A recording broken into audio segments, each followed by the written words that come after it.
Audiolibro El Kybalión de Hermes Trismegisto por los tres iniciados. Narradora Ajna Gaia. Te voy a invitar a tomar una respiración profunda para poder recibir las palabras de este libro sagrado.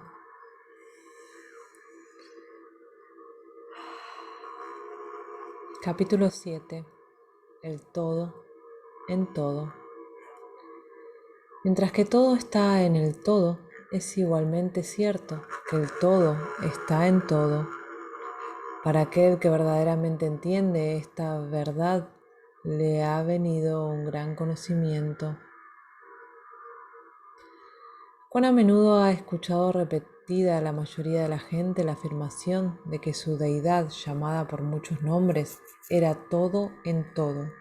¿Y cuán poco han sospechado la verdad oculta interna escondida por estas palabras descuidadamente pronunciadas?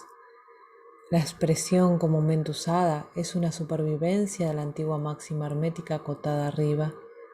Como dice el Kybalión, para aquel que verdaderamente entiende esta verdad, le ha venido un gran conocimiento.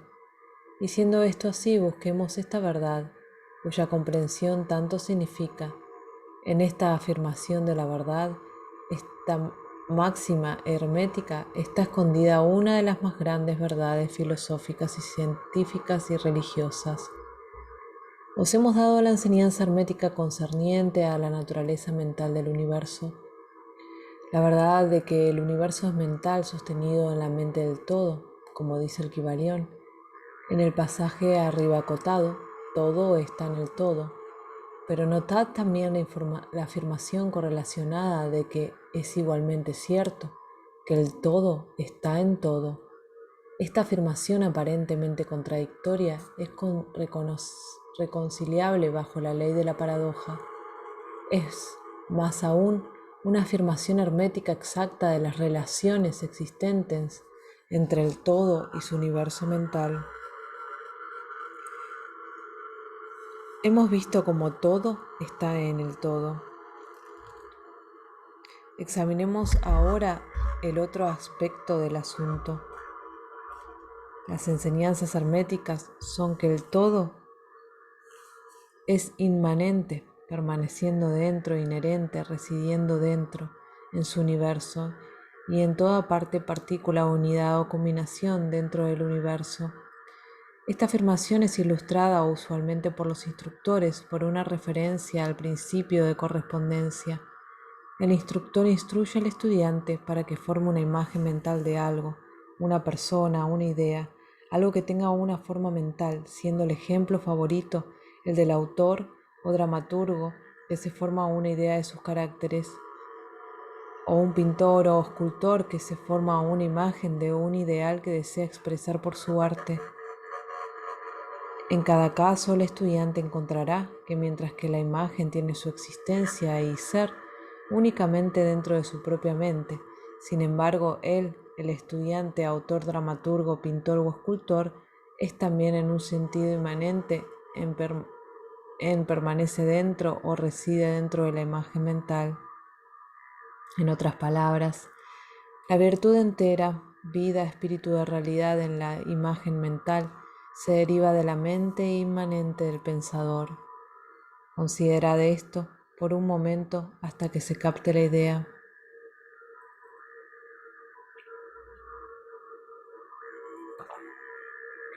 Para tomar un ejemplo moderno, digamos que Otelo, Iago, Hamlet, Lear, Ricardo II existieron meramente en la mente de Shakespeare, en el tiempo de su concepción o creación, y sin embargo Shakespeare también existía dentro de cada uno de estos caracteres, dándole su vitalidad de espíritu y acción.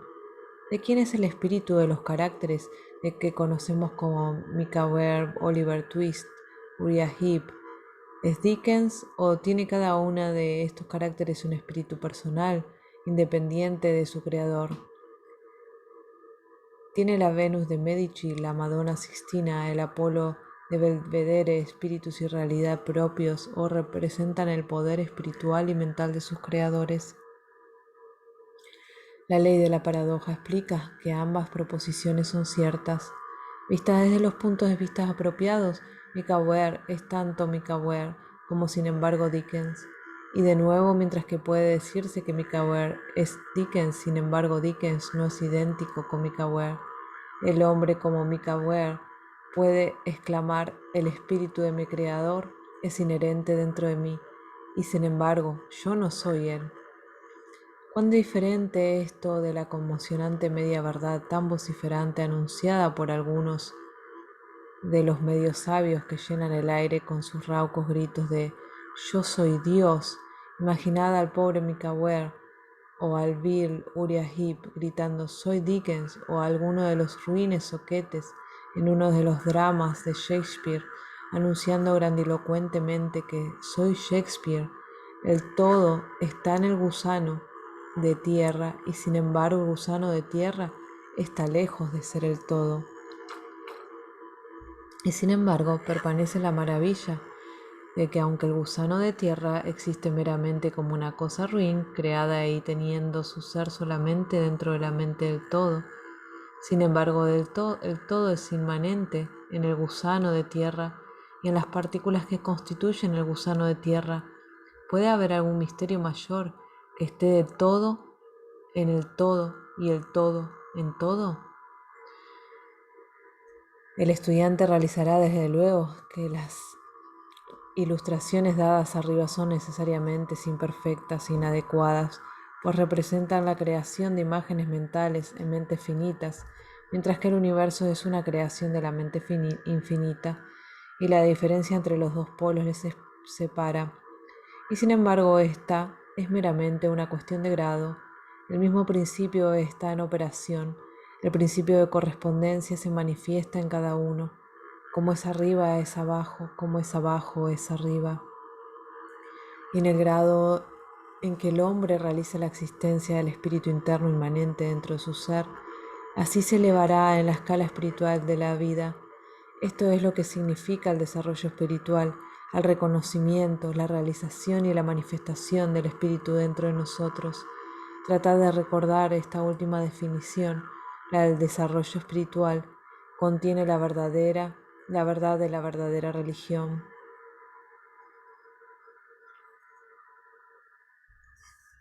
Hay muchos planos de ser, muchos subplanos de vida, muchos grados de existencia en el universo, y todo depende del avance de los seres en la escala, de cuya escala al punto más bajo es la materia más grosera, estando el más elevado separado únicamente por la más fina división del espíritu del todo, y hacia arriba y hacia adelante, a lo largo de esta escala de la vida, todo se está moviendo. Todos están sobre el sendero cuyo final es el todo.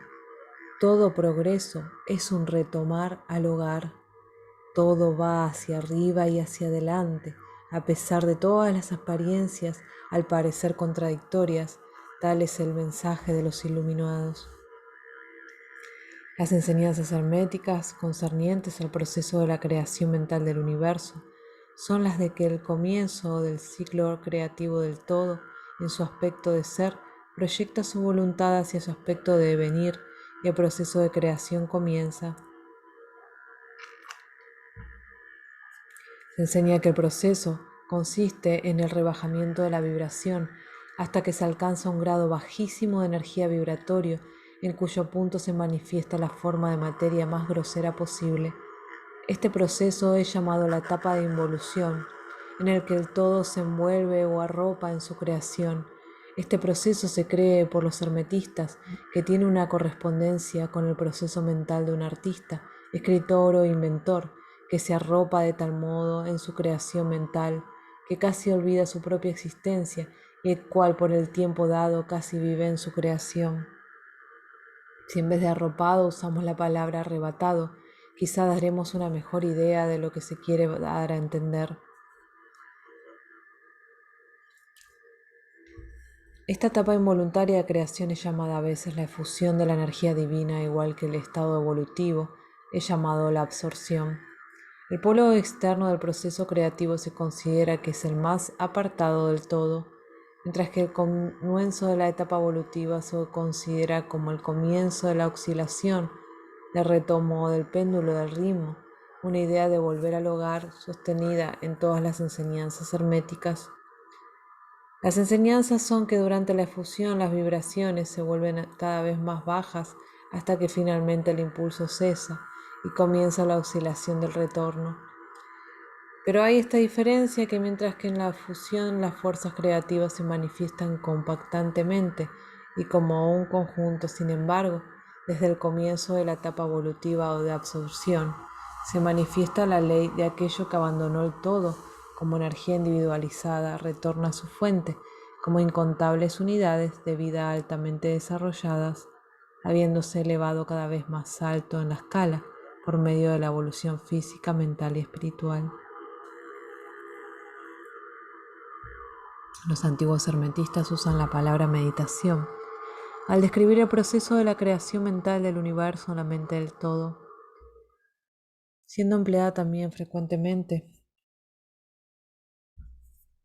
la palabra contemplación, pero la idea pretendida parece ser la del empleo de la atención divina.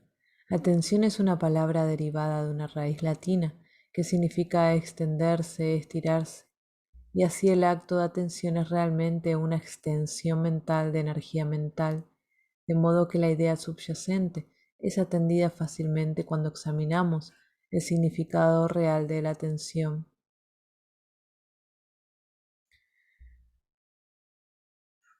Las enseñanzas herméticas concernientes al proceso de evolución son que el todo, habiendo meditado sobre el comienzo de la creación, habiendo establecido así los fundamentos materialistas del universo, habiéndolo pensado a la existencia, entonces gradualmente se despierta o levanta de su meditación y al hacerlo así comienza la manifestación del proceso de evolución sobre los planos material, mental y espiritual sucesivamente y en orden. Así comienza el movimiento hacia arriba y todo empieza a moverse en dirección hacia el espíritu. La materia se vuelve menos grosera, las unidades brotan al ser, las combinaciones empiezan a formarse, la vida aparece y se manifiesta en formas cada vez más elevadas y la mente se vuelve cada vez más evidencia, volviéndose más elevadas constantemente las vibraciones. En breve el proceso entero de evolución en todas sus fases comienza y procede de acuerdo con las leyes establecidas del proceso de absorción. Todo esto ocupa eones sobre eones del tiempo del hombre, conteniendo cada eón incontable millones de años, y sin embargo los iluminados nos informan que la creación entera, incluyendo evolución y evolución de un universo, no es sino como el parpadeo de un ojo para el todo. Al final de incontables ciclos de eones de tiempo, el todo retira su atención, su contemplación y meditación del universo, pues la gran obra está acabada y todo es atraído adentro del todo de donde emergió. Pero misterio de misterios, el espíritu de cada alma no es aniquilado, sino que es infinitamente expansionado, el creado y el creado se funden, tal es el dictamen de los iluminados. La ilustración de arriba de la meditación y subsiguiente despertar de la meditación del todo no es desde luego sino un intento de los instructores por describir el proceso infinito por un ejemplo finito, y sin embargo como es abajo es arriba, la diferencia es meramente en grado, y así como el todo se levanta de la meditación sobre el universo, así el hombre con el tiempo cesa de manifestarse sobre el plano material y se retira cada vez más adentro del espíritu interno, que es en verdad el ego divino. Hay una cuestión más de la que deseamos hablar en esta lección, y esa viene muy cerca de una invasión del área metafísica de especulación, aunque nuestro propósito es meramente mostrar la futilidad de tal especulación. Aludimos a la cuestión que inevitablemente viene a la mente de todos los pensadores que se han aventurado a buscar la verdad. La cuestión es, ¿por qué crea universos el todo? La cuestión puede estar preguntando en formas diferentes, pero la de arriba es el grano de la encuesta. Los hombres se han esforzado duramente por responder a esta pregunta, pero no hay ninguna respuesta digna del nombre. Algunos han imaginado que el todo tenía algo que ganar con ello. Pero esto es absurdo, pues ¿qué podría ganar el todo que no poseyera ya? Otros han buscado la respuesta en la idea de que el todo deseaba algo que amar, y otros que creó por placer o entretenimiento o porque estaba solo o para manifestar su poder, todas ellas explicaciones e ideas pueriles pertenecientes al período infantil del pensamiento. Otros han buscado explicar el misterio a su nuendo de que el todo se encontró compelido a crear en razón de su propia naturaleza interna, su instinto creativo.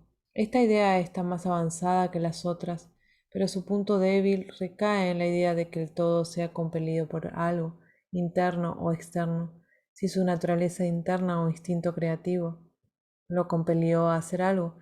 Entonces la naturaleza interna o instinto creativo sería el absoluto, en vez del todo, y por tanto, acordemente, esa parte de la proposición cae. Y sin embargo el todo crea y manifiesta y parece encontrar alguna clase de satisfacción de hacerlo así. Y es difícil escapar a la conclusión de que en algún grado infinito debe tener lo que correspondería a una naturaleza interna o a un instinto creativo en el hombre con deseo y voluntad correspondientemente infinitos. No podría actuar a no ser que quisiera actuar, y no querría actuar a no ser que desee actuar, y no desearía actuar a no ser que tuviese alguna satisfacción por ello. Y todas estas cosas pertenecerían a una naturaleza interna y podrían ser postuladas como existiendo, de acuerdo con la ley de correspondencia, pero aún preferimos pensar que el todo como actuando enteramente libre de cualquier influencia interna, tanto como externa. Ese es el problema que yace en la raíz de la dificultad, y la dificultad yace en la raíz del problema. Hablando estrictamente, no podría decirse que hubiese una razón cualquiera para que actuase el todo, pues una razón implica una causa, y el todo está por encima de causa y efecto, excepto cuando quiere convertirse en causa, en cuyo momento el principio se pone en movimiento. Así que, veis, la materia es impensable, igual que el todo es incognoscible, igual que decimos que el todo meramente es. Así estamos compelidos a decir que el todo actúa porque actúa. Al final de todo, el todo es toda la razón en sí mismo, toda ley en sí misma, toda acción en sí misma, y puede decirse de modo plenamente cierto que el todo es su propia razón, su propia ley, su propio acto, o aún más lejos que el todo, su razón, su acto, su ley, son uno, siendo todos nombres para la misma cosa.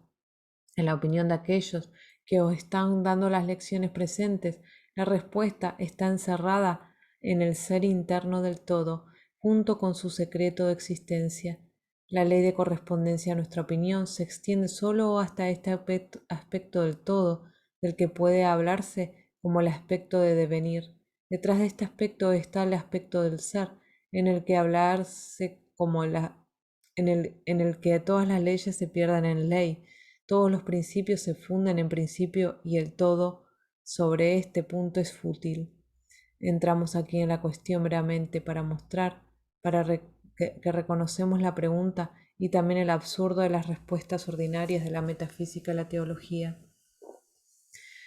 En conclusión, puede ser de interés para nuestros estudiantes saber que mientras que algunos de los instructores herméticos antiguos y modernos se han inclinado más bien en la dirección de aplicar el principio de correspondencia a la cuestión, con el resultado de la conclusión de la naturaleza interna, sin embargo las leyendas dicen que Hermes el Grande, cuando se le preguntó esta cuestión por sus estudiantes avanzados, les respondió, presionando sus labios firmemente juntos y no diciendo una palabra, indicando que no había respuesta.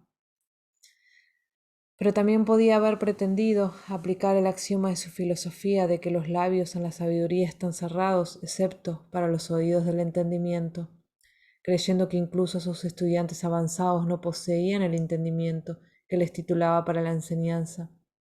En cualquier caso, si Hermes poseyó el secreto, dejó de impartirlo, y hasta donde el mundo está concedido, Los labios de Hermes están cerrados respecto a él, y donde el gran Hermes vaciló en hablar, ¿qué mortal puede osar enseñar? Pero recordad que cualquiera que sea la respuesta de este problema, si es que en verdad hay una respuesta, permanece la verdad de que mientras que todo está en el todo, es igualmente cierto que el todo está en el todo. La enseñanza en este punto es enfática y podemos añadir las palabras concluyentes de la acotación. Para aquel que verdaderamente entiende esta verdad, le ha venido un gran conocimiento. Fin del capítulo 7 de este libro, El Kybalión de Hermes Trismegisto, por los tres iniciados, narradora Agna Gaia.